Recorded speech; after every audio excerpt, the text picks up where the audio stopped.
Lazuri Hotel. Thank you so much po for having us here sa inyo pong event place. So day one pa lang sobrang approachable na. So actually si Miss Vanessa ang nag-ano sa amin nung una. Si Miss Vanessa na-explain niya lahat.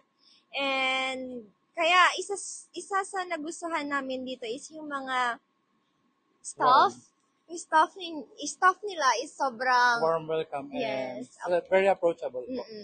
And pagdating sa mga concerns, hindi nila kami pinaghihintay ng sagot. So, agad-agad silang nagre-respond kapag may mga questions kami regarding dito sa place or sa mga tawag dito. Ano pa ba? Sa mga inquiries. Oo.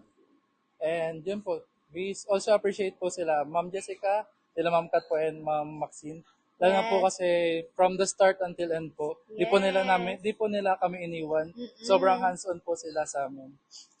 And yun, for ano pala, Miss, sino na yun? Cecil. Si Miss Cecil, yes, kahit wala siya dito. Thank you so much pa rin sa kanya. Kasi, tawag dito, at first parang naano ako kasi biglang, lagi ba yung yung coordinator natin, alam kaya nila lahat. And kudos kay Miss Cecil kasi talagang turn over niya yung lahat ng napagmitingan namin from the start sa parang pumalit na aming magiging coordinator.